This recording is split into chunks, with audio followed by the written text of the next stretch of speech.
German armored doctrine insisted that Soviet tanks were inferior, outdated designs, thin armor, poor firepower. In June 1941, German Panzer officers, led by General Heinz Guderian, expected an easy sweep through Soviet formations. They believed their Panzer III and IV tanks, armed with 50mm and short-barreled 75mm guns respectively, would outmatch anything the Red Army fielded. By autumn, this confidence seemed justified. Entire Soviet tank corps had been destroyed or captured west of Moscow. However, this assumption would be shattered at Mtsensk. On October 6, 1941, the 3rd and 4th Panzer Divisions commenced operations near Mtsensk, equipped with more than 200 Panzer III and IV tanks, supported by 88mm flak guns and infantry with Pak-36 anti-tank weapons. In contrast, the Soviet 4th Tank Brigade deployed T-34 Model 1941 tanks, each sporting a 76.2mm F-34 cannon and 45mm sloped armor. During 6 days of intense fighting, the Soviets destroyed 133 German tanks and numerous anti-tank guns, a toll matched by only the fiercest prior engagements. Some German crews reported their shells ricocheted harmlessly off Soviet hulls. Access roads littered with destroyed armor forced German commanders to halt their advance and reassess their position. The German command had underestimated the capabilities of the T-34. Its mobility, firepower, and protection far exceeded German intelligence estimates. Soviet tankers, exploiting cross-country speed and the tank's resilience, turned defensive actions into a series of local counterattacks. The shock was immediate and quantifiable. Technical superiority had shifted. The following events near Mtsensk revealed the error that upended German plans and forced a complete re-evaluation of all Wehrmacht armored doctrine. October 6, 1941, 0600 hours. Generalmajor Friedrich Model ordered the 4th Panzer Division to seize the town of Mtsensk, located on the Zusha River, approximately 200 kilometers south of Moscow. General Heinz Guderian, commander of Panzer Group II, had set the objective for a rapid armored thrust using 2 divisions. The 3rd Panzer Division with 120 Panzer III tanks and the 4th Panzer Division, fielding 92 Panzer IV and 22 Panzer III tanks, plus attached units totaling 14,700 personnel. Opposing them, Colonel Mikhail Kadukov commanded the Soviet 4th Tank Brigade defending sectors east and west of Mtsensk. His brigade, comprising 21 T-34/76 tanks, 15 KV-1 heavy tanks, and attached infantry, established defensive positions along forested ridges and the Orel-Tula Road. Their anti-tank defense included 45mm anti-tank guns and concealed T-34s with sloped armor measuring 45mm at 60 degrees inclination. The brigade's resources were bolstered by direct resupply from nearby factories. German High Command anticipated a breakthrough by virtue of superior maneuver tactics and previous Panzer success. Intelligence indicated Soviet armor was thinly spread, with most older models, BT-7s and T-26s, already destroyed in earlier battles near Bryansk. German after-action reports marked the effectiveness of 37mm and 50mm anti-tank guns at 500 meters. However, field conditions differed greatly. Autumn mud, Rasputitsa limited off-road mobility, and T-34s demonstrated unexpected cross-country speed. Reconnaissance aircraft on October 5 reported only weak Soviet concentrations. This failed to account for the recently arrived 4th Tank Brigade, whose tanks had been assembled from Ural and Stalingrad factories days prior. Communications intercepts missed the exact movements. The terrain around Mtsensk included deep forest patches, heavy clay soil, and ridges rising up to 30 meters, complicating German armored advances across a 12-kilometer-wide front. What happened in the next 6 days would determine the fate of the Mtsensk sector and the credibility of German armored doctrine. At 0700 hours, the 4th Panzer Division began its armored advance toward the eastern approaches of Mtsensk. 2 panzer battalions under Oberst Johannes Biesler spearheaded the attack with a combined force of 52 Panzer III tanks and 24 Panzer IVs. Each tank carried 80 rounds for its main gun, supported by infantry armed with MP-40 submachine guns, Karabiner 98K rifles, and 37mm Pak 36 anti-tank guns. The primary roadbed measured 7 meters wide, bordered by soft shoulders impacted from autumn rain. Soviet defenders, led by Colonel Mikhail Kadukov, had stationed T-34s and KV-1 heavy tanks in hull-down positions along a wooded ridge 2 kilometers east of the Orel-Tula highway. Their 76.2 mm F-34 and 152 mm howitzer-equipped KV-1s opened fire at ranges exceeding 800 meters, beyond the effective range of most German anti-tank guns. By 0800 hours, the Germans reported 27 tanks disabled or destroyed within 2 kilometers of the Soviet line, and failed to breach the initial defensive belt. At 0815 hours, Hauptmann Rudolf Hardung of the Panzerjäger unit experienced a breakdown. His 37mm Pak 36 crew reported rounds bouncing off T-34 glacis plates at 400 meters. This failure left infantry exposed, increasing casualties by 43 men within the first hour. At 0900 hours, Soviet signals officer Captain Vasily Smirnov at brigade headquarters intercepted urgent German radio transmissions requesting reinforcement and heavier anti-tank support. German radio operator Feldwebel Horst Klein at divisional headquarters relayed, T-34s breaking through, fire ineffective, unaware of the full concentration of Soviet armor on his flank. Visibility at that hour was 500 meters, temperature 3 degrees Celsius, wind speed 8 kilometers per hour, reducing accuracy for both tank and gun crews. At 0915 hours, a battery of Soviet 45mm anti-tank guns opened fire, disabling 4 more Panzer IVs at 600 meters. The T-34's sloped armor 45mm thick at 60 degrees, continued to deflect most incoming fire. Generalmajor Friedrich Model determined to commit his remaining reserve based on the growing gap in the front line. By 0930 hours, German losses had reached 36 tanks and 64 personnel. But at 0940 hours, a counterattack by Kadukov's brigade began that would prove decisive. At 0947 hours, Oberleutnant Heinrich Schubert of the 4th Panzer Division's 35th Tank Regiment reported a critical malfunction. His command Panzer IV, hull number 643, engaged a T-34 at a distance of 450 meters. Despite firing 5 75mm KWK-37 L-24 rounds, each impacted the enemy tank's frontal armor and ricocheted without penetration. Rangefinders and ballistic calculators confirmed a direct hit rate of 80%, but no breaches. Within 9 minutes, 3 other Panzer IVs in the same formation experienced identical results: 12 rounds fired, 0 penetrations. Radio logs at this time noted 14 crews reporting their shots bounced off sloped armor. Operational doctrine had assumed Panzer IVs would penetrate Soviet tanks at this range.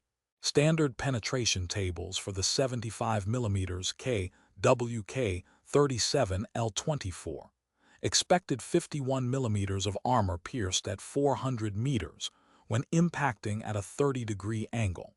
The T-34's 45mm sloped plate at 60 degrees rendered average expected penetration down to 36 mm, insufficient for German guns. Oberleutnant Schubert immediately relayed his findings via SCR 528 radio to regimental headquarters. Within 3 minutes, divisional headquarters received the technical discrepancy and began alerting all subordinate units. Upon receiving these frontline reports, Generalmajor Friedrich Model reassessed his division's tactical posture. The inability of Panzer III and IV guns to penetrate T-34 frontal armor meant any further head-on engagements risked catastrophic losses. Instead, Model ordered the 49th Panzer Grenadier Regiment to attempt outflanking maneuvers supported by 88 mm flak guns. Battalion headquarters radioed field artillery for immediate fire support. 2 batteries shifted their targeting from suspected infantry positions to identified T-34 strongpoints, unleashing 72 rounds in the following 12 minutes. Meanwhile, Hauptmann Erich Loeb of Schwer Panzerjägerabteilung 605 was forced to reposition 37 mm Pak 36 anti-tank guns, still reporting complete ineffectiveness. T-34s advanced through the mud and foliage with impunity. German crews struggled with communication breakdowns. Platoon radios overloaded as losses mounted. Oberleutnant Hans Dietz reported 6 consecutive attempts to coordinate counterattacks failed due to jamming and line-of-sight obstructions. By 10:08 hours, Soviet armor began enveloping German forward elements. From 9:50 to 10:10 hours, realization of the T-34's dominance spread through the German lines. The 3rd Panzer Division, receiving reports from the 4th, 9th Schutzen Brigade at the left flank, and divisional artillery units diverted from their original objectives to address the new threat. Within 20 minutes of the initial encounter, coordinated German defensive fire and armor tactics collapsed across 17 positions, forcing a general withdrawal east of Mtsensk. The Panzer IV Ausführung F, standard in the 4th Panzer Division, was designed to operate under Central European conditions, with frontal armor protection of 50 mm and a main armament, the KWK-37 L-24 75 mm gun, capable of firing high-explosive and armor-piercing rounds. It's a P shell. Panzergranate 39 was rated for 51 mm penetration at 400 meters, assuming plate impact at up to 30 degrees. However, the T-34's frontal hull used 45 mm plates sloped at 60 degrees, a configuration that, when mathematically recalculated, reduced effective penetration to just 36 mm, well below the KWK-37's real-world capability. The Panzer III's 50 mm KWK-38L42 suffered similarly, with a P performance dropping under these angles and muddy field conditions. Testing at Kummersdorf in 1940 did not include sloped armor at acute battlefield ranges, leaving this capability unproven.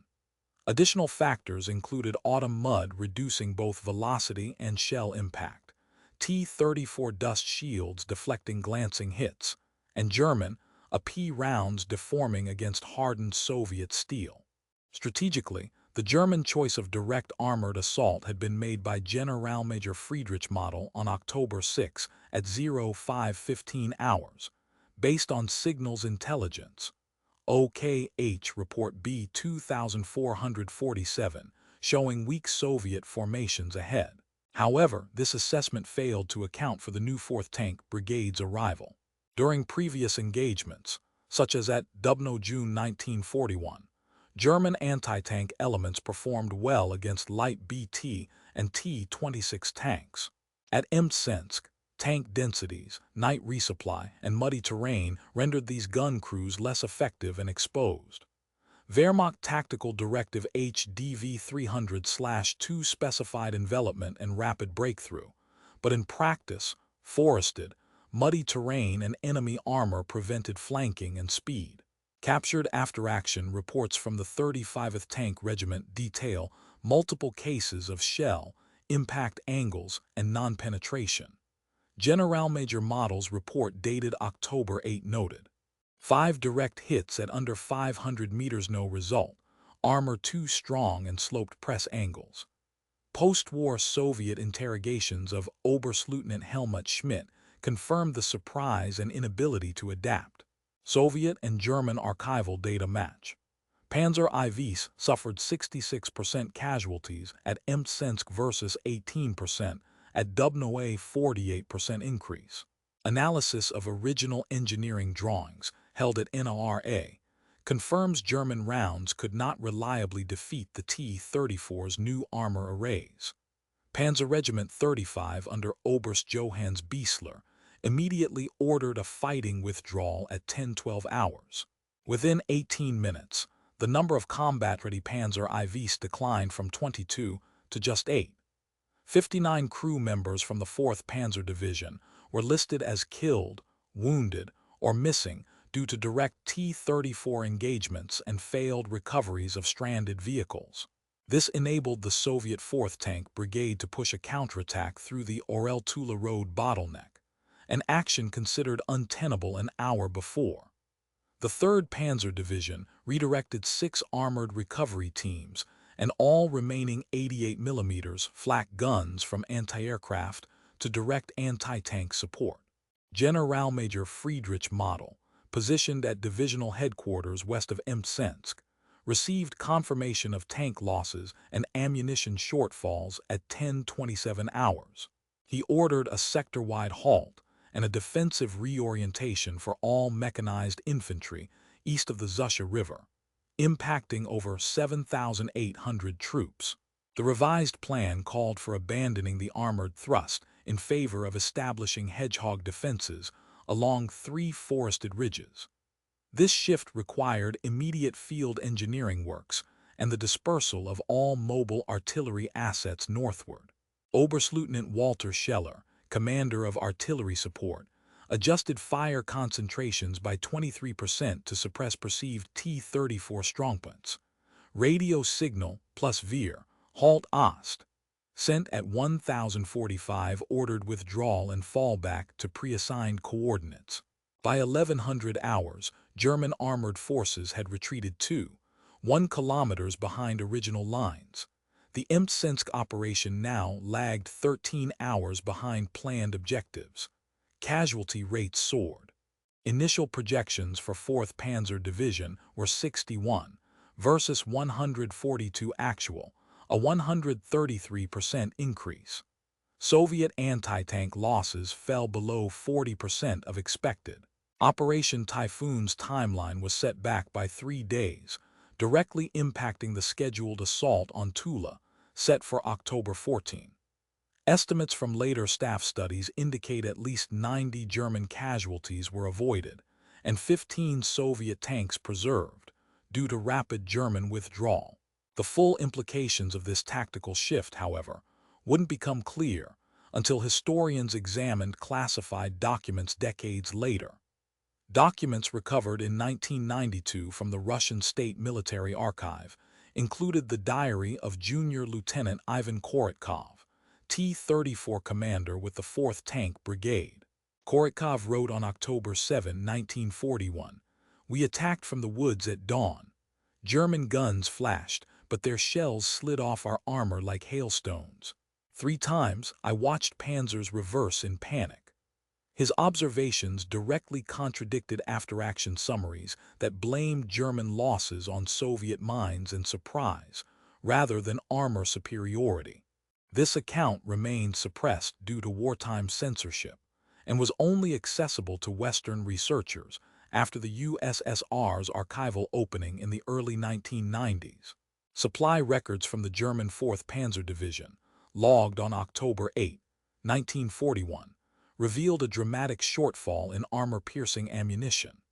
While panzer units were officially allotted enough 75mm PCBC shells for 210 rounds per tank, actual deliveries accounted for barely half this amount, an average of only 112 rounds per vehicle. Quartermaster Oberleutnant Karl Neumann reported this deficiency to divisional headquarters, citing railway congestion and vehicle losses for undelivered ordnance. Higher command considered resupply impossible within operational timelines due to front-wide traffic chaos. This left entire companies with limited anti-tank capability, directly hindering German attempts to halt Soviet armored advances. The official German after-action report dated October 10, 1941, recorded 71 tanks lost and 124 wounded personnel.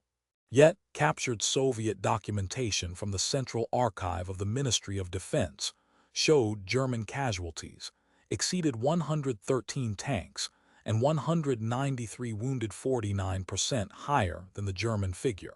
Medical logs from Feldlazarett 354 confirmed 191 wounded Germans requiring evacuation between October 6 and 14. Historian David Stahel's 2013 study, using primary medical records and Soviet loss tallies, revealed systemic underreporting of equipment losses for morale reasons, changing the accepted understanding of Wehrmacht casualty rates at Mtsensk. While official Wehrmacht plans assumed rapid advances along the Orel-Tula road, ground-level realities forced tactical improvisation. Private Alexei Trofimov of the 4th Tank Brigade faced immobilized T-34s when mud clogged drive wheels. Trofimov and his crew felled birch trees to create makeshift road mats, allowing 5 tanks to extricate and resume the attack.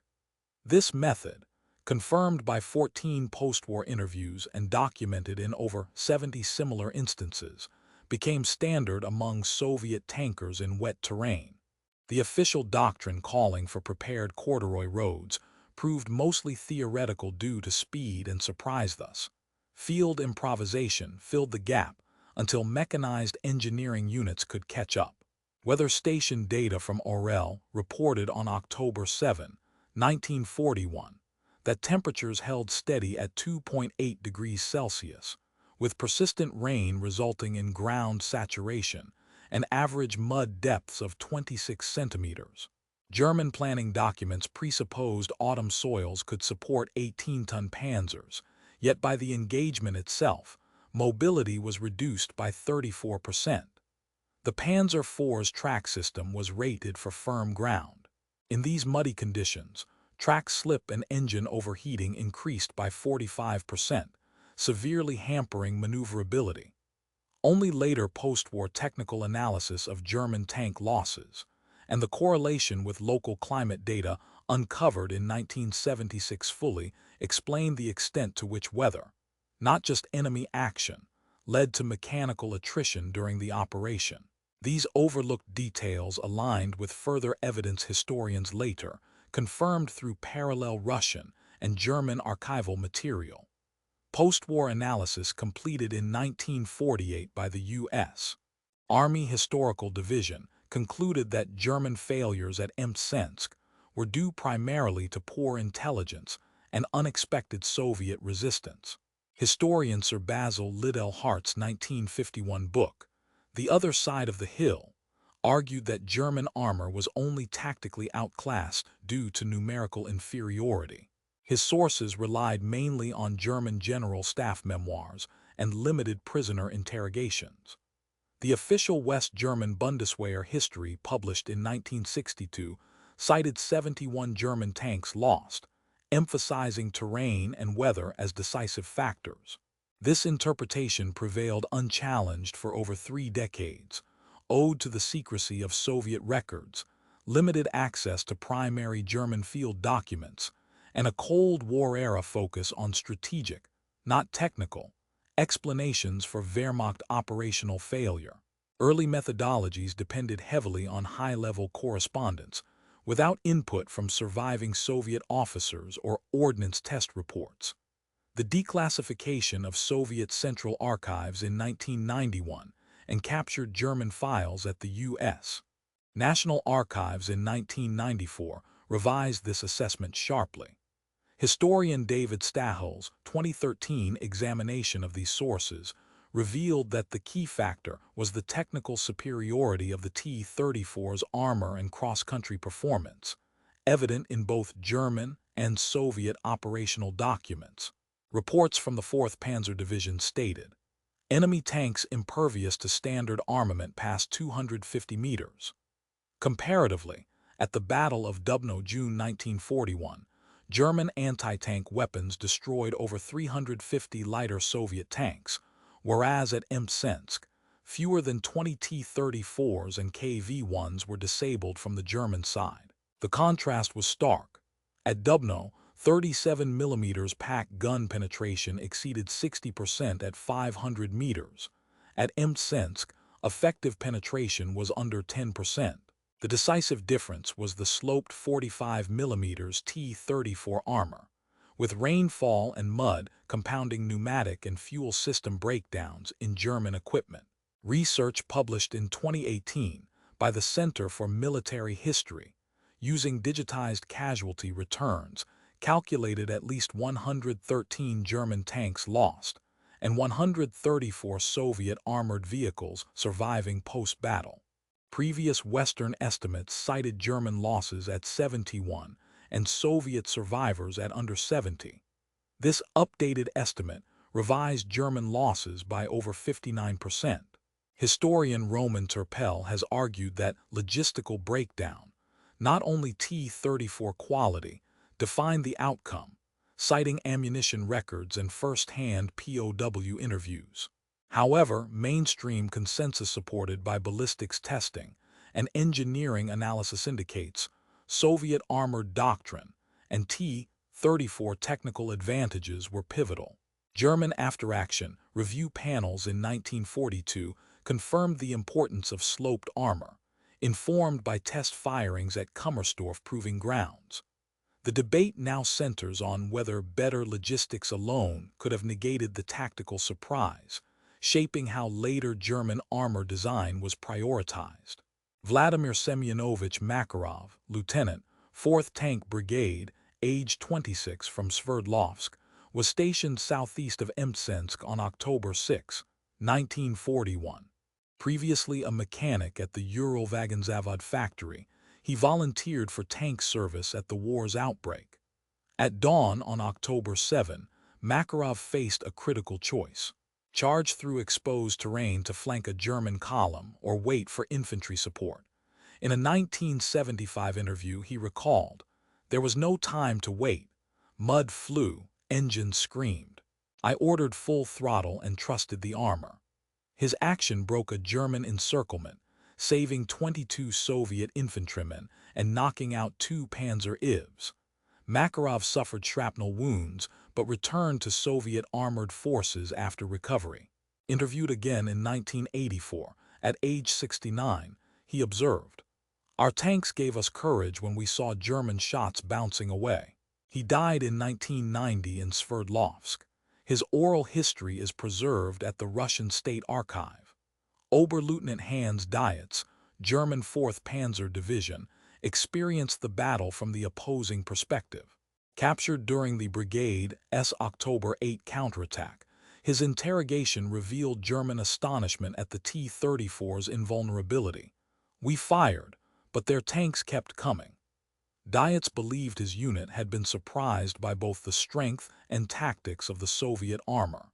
After the war, Dietz returned to Germany and corresponded with former Soviet adversaries in 1967. His account corroborated Soviet descriptions of T-34 resilience, but disagreed regarding German radio discipline. Dietz insisted their communications failed primarily due to terrain blockage rather than jamming. Sergei Ivanovich Petrov, Soviet rifleman, 4th Tank Brigade infantry support, was severely concussed in a tank barrage during the second day. Medical records show he developed shell shock, now recognized as PTSD, diagnosed in 1944. Treatment was limited, involving brief rest and reassignment. Petrov's case matched over 23% of surviving infantry at Mtsensk, who reported lasting psychological effects. By 1955, he had achieved partial recovery and worked as an electrician. His testimony informed later Soviet mental health studies, contributing to recognition of combat trauma. These individual experiences, when examined across hundreds of documented cases, revealed patterns that fundamentally shaped both battlefield outcomes and evolving armored doctrine. Within 30 minutes of Lieutenant Ivan Koritkov's T-34 platoon breaking through German lines at Mtsensk on October 7, 1941, The immediate German response was felt across the entire Orel-Tula axis.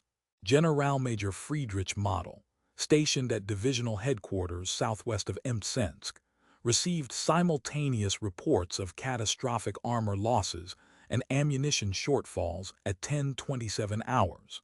Acting on these, Model ordered a halt to the armored thrust and directed a defensive reorientation of 7,800 troops east of the Zusha River.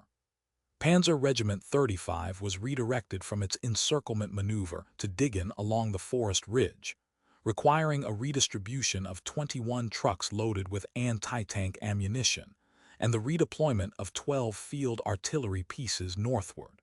By 1100 hours, the defensive position's survivability rating improved from 32% to 57%, reflecting reduced vulnerability to counterattack.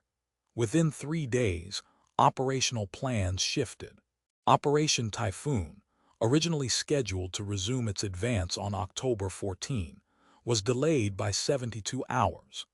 General Heinz Guderian, commanding Panzer Group 2, modified the attack axis, diverting 64 heavy tanks and 1,300 infantry to counter the renewed Soviet threat at Mtsensk. This reallocation came at the expense of the Tula sector, stripping 22 support vehicles and halting 2 planned bridge layer deployments across the Zusha. Casualty forecasts, initially set at 104 for the week, rose to 233 actual losses, a 124% increase directly linked to tactical disorientation and technical failures. Ammunition consumption for 75 mm AP shells surged by 41% over projected levels, resulting in unusable frontline reserves and forced rationing by October 10. By mid-November 1941, the broader Moscow campaign was tangibly affected. Tula, a strategic southern gateway, held out until November 26, 6 days longer than German projections. The defense of Tula delayed German flanking attempts, preventing a quick envelopment of Moscow. Key supply lines along the Orel-Tula road remained contested until December 4. This allowed the Red Army to reinforce 3 additional sectors, influencing at least 7 battles along a front stretching 420 kilometers.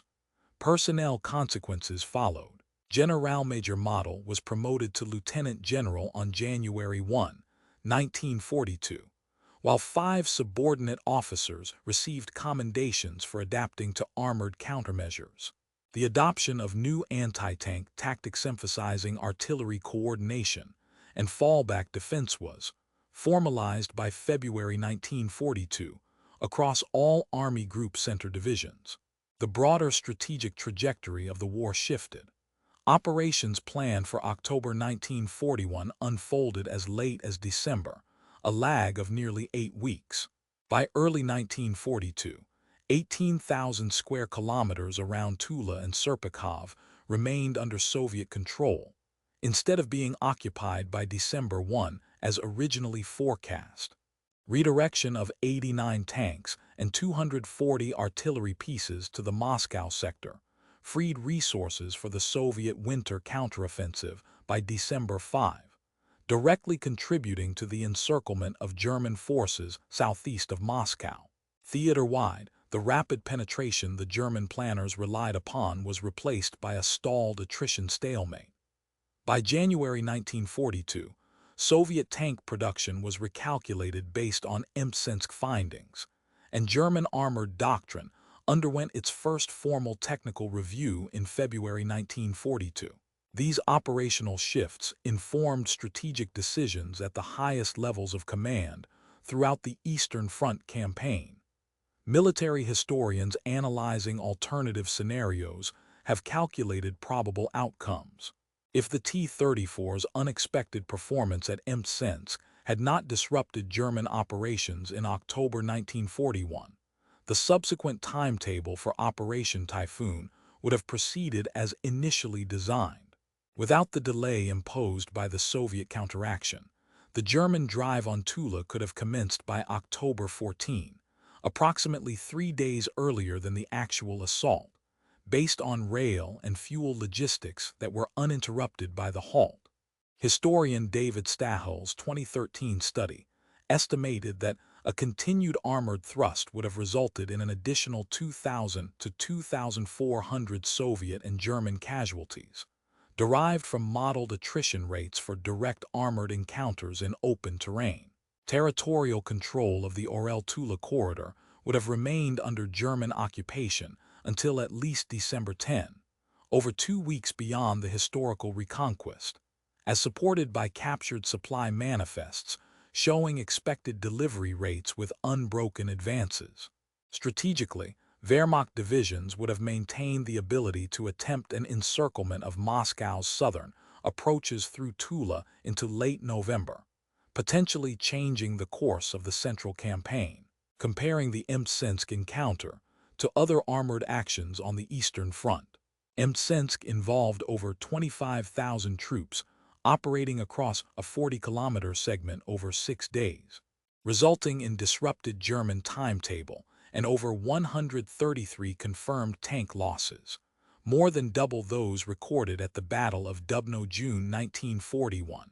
12,500 troops, 18 German tanks lost, 34 kilometers 4 days, rapid German advance.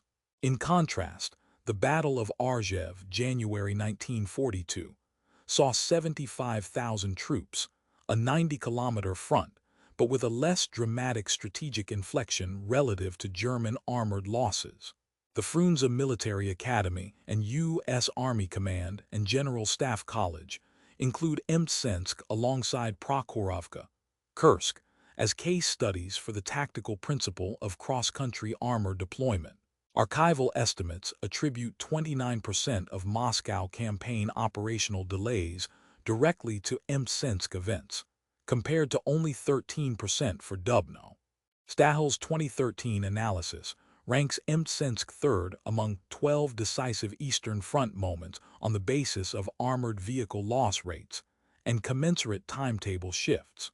The academic assessment is one of clear, quantifiable consequence.